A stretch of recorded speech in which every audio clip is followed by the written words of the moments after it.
देश की विकास यात्रा में कुछ पल ऐसे आते हैं जो हमेशा के लिए अमर हो जाते हैं।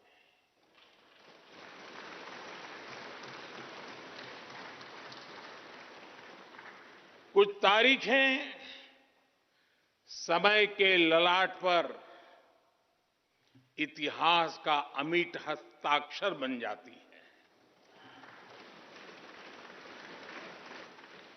आज 28 मई 2023 का ये दिन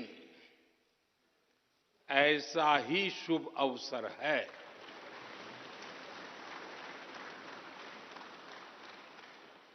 देश आजादी के 75 वर्ष होने पर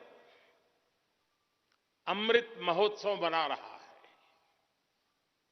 इस अमृत महोत्सव में भारत के लोगों ने अपने लोकतंत्र को संसद के इस नए भवन का उपहार दिया है।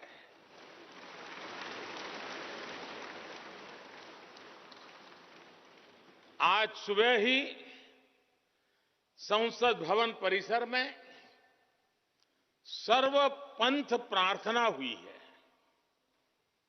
मैं सभी देशवासियों को भारतीय लोकतंत्र के इस स्वर्णिम क्षण की बहुत बहुत बधाई देता हूं।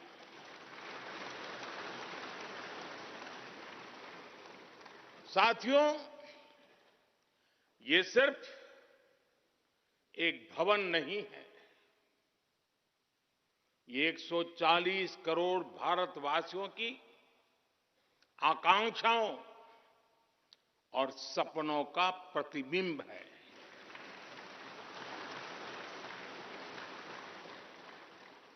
ये विश्व को भारत के दृढ़ संकल्प का संदेश देता हमारे लोकतंत्र का मंदिर है।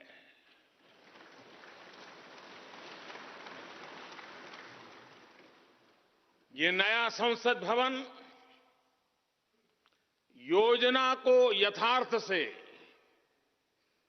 नीति को निर्माण से, इच्छा शक्ति को क्रिया शक्ति से, संकल्प को सिद्धि से जोड़ने वाली अहम कड़ी साबित होगा। ये नया भवन हमारे स्वतंत्रता सेनानियों के सपनों को साकार करने का माध्यम बनेगा।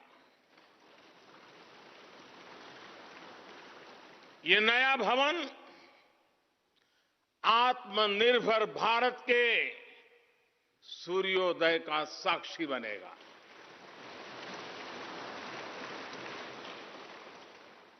ये नया भवन विकसित भारत के संकल्पों की सिद्धि होते हुए देखेगा। ये नया भवन नूतन और पुरातन के सह अस्तित्व का भी आदर्श है। साथियों, एक समय था जब भारत दुनिया के सबसे समृद्ध और वैभवशाली राष्ट्रों में गिना जाता था। भारत के नगरों से लेकर महलों तक, भारत के मंदिरों से लेकर मूर्तियों तक, भारत का वास्तु भारत की विशेषज्ञता का उद्घोष करता था। सिंधु सभ्यता के नगर नियोजन से लेकर मौर्यकालीन स्तंभों और स्तूपों तक, चोल शासकों के बनाए भव्य मंदिरों से लेकर जलाशयों और बड़े बांधों तक, भारत का कौशल विश्व भर से आने वाले यात्रियों को हैरान कर देता था। लेकिन सैकड़ों साल की गुलामी ने हमसे हमारा ये गौरव छीन लिया। एक ऐसा भी समय आ गया जब हम दूसरे देशों में हुए निर्माण को देखकर मुग्ध होने लग गए।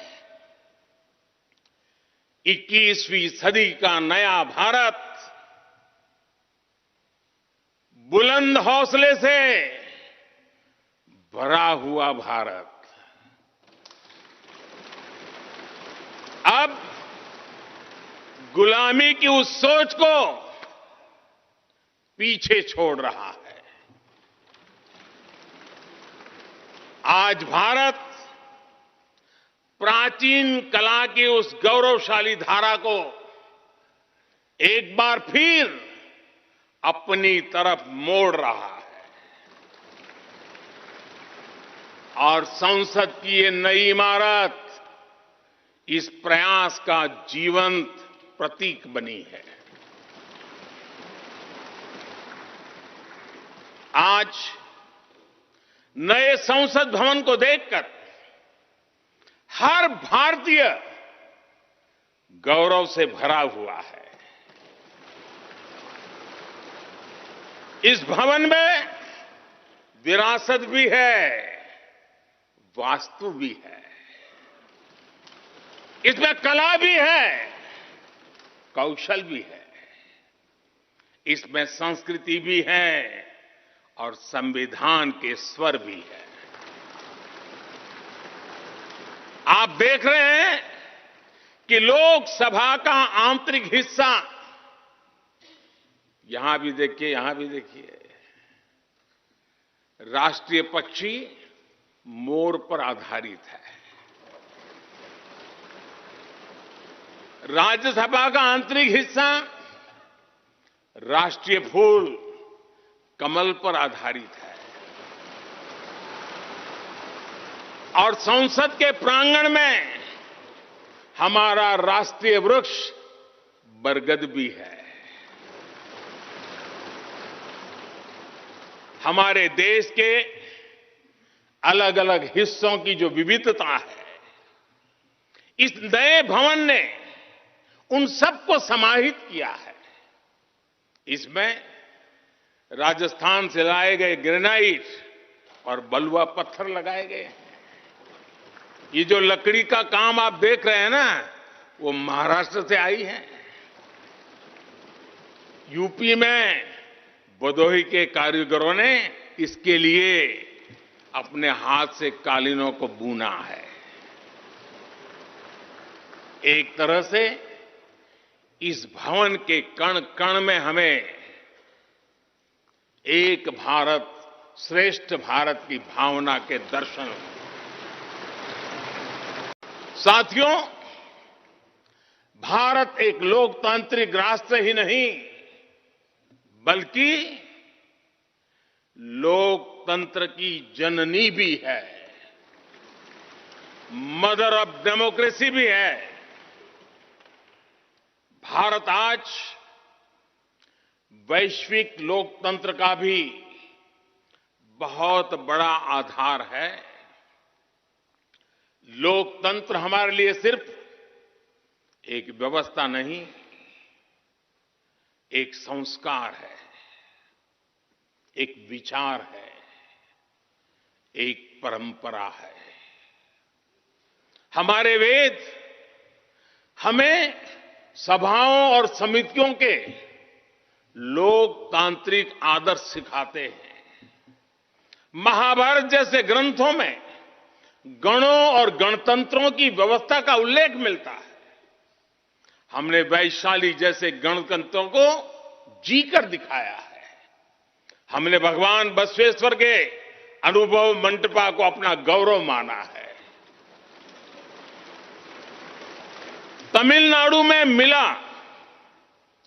900 ईस्वी का शिलालेख आज भी हर किसी को हैरान कर देता है। हमारा लोकतंत्र ही हमारी प्रेरणा है। हमारा संविधान ही हमारा संकल्प है। इस प्रेरणा, इस संकल्प की सबसे श्रेष्ठ प्रतिनिधि अगर कोई है तो ये हमारी संसद है। और ये संसद देश की जिस समृद्ध संस्कृति का प्रतिनिधित्व करती है, उसका उद्घोष करती है। शेते निपद्यमानस्य, शेते निपस्य मानस्य चराति चर्त भगः, चरैवेति चरैवेति चरैवेति। कहने का तात्पर्य, जो रुक जाता है उसका भाग्य भी रुक जाता है, लेकिन जो चलता रहता है उसी का भाग्य आगे बढ़ता है, बुलंदियों को छूता है। और इसलिए चलते रहो, चलते रहो। गुलामी के बाद हमारे भारत ने बहुत कुछ खोकर अपनी नई यात्रा शुरू की थी। वो यात्रा कितने ही उतार चढ़ावों से होते हुए, कितनी ही चुनौतियों को पार करते हुए आजादी के अमृत काल में प्रवेश कर चुकी है। आजादी का ये अमृत काल विरासत को सहेजते हुए विकास के नए आयाम गढ़ने का अमृत काल है। आजादी का ये अमृत काल देश को नई दिशा देने का अमृत काल है। आजादी का ये अमृत काल अनंत सपनों को, असंख्य आकांक्षाओं को पूरा करने का अमृत काल है। इस अमृत काल का आह्वान है, इस अमृत काल का आह्वान है मुक्त मातृभूमि को, मुक्त मातृभूमि को नवीन प्राण चाहिए, नवीन पर्व के लिए नवीन प्राण चाहिए। मुक्त गीत हो रहा, मुक्त गीत हो रहा नवीन राग चाहिए, नवीन पर्व के लिए नवीन प्राण चाहिए।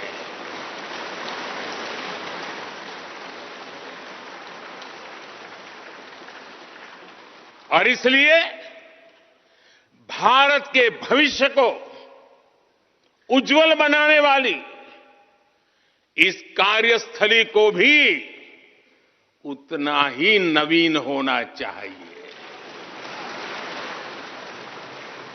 आधुनिक होना चाहिए। साथियों, आज इस ऐतिहासिक अवसर पर कुछ देर पहले संसद की इस नई इमारत में पवित्र सेंगोल की भी स्थापना हुई है।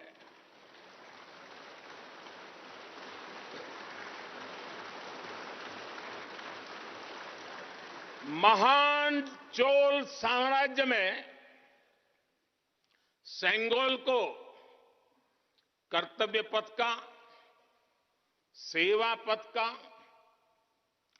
राष्ट्र पथ का प्रतीक माना जाता था। राजा जी और आदीनम के संतों के मार्गदर्शन में यही सेंगोल सत्ता के हस्तांतरण का प्रतीक बना था। तमिलनाडु से विशेष तौर पर आए हुए आदीनम के संत आज सुबह संसद भवन में हमें आशीर्वाद देने उपस्थित हुए थे। मैं उन्हें पुनः श्रद्धापूर्वक नमन करता हूं।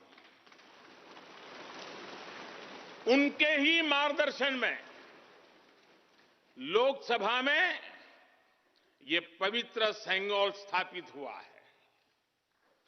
पिछले दिनों मीडिया में इसके इतिहास से जुड़ी बहुत सारी जानकारी उजागर हुई है।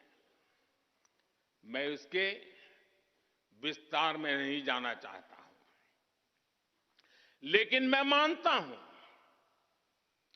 ये हमारा सौभाग्य है कि इस पवित्र सेंगोल को हम उसकी गरिमा लौटा सके हैं, उसकी मान मर्यादा लौटा सके हैं। जब भी इस संसद भवन में कार्यवाही शुरू होगी, ये सेंगोल हम सभी को प्रेरणा देता रहेगा।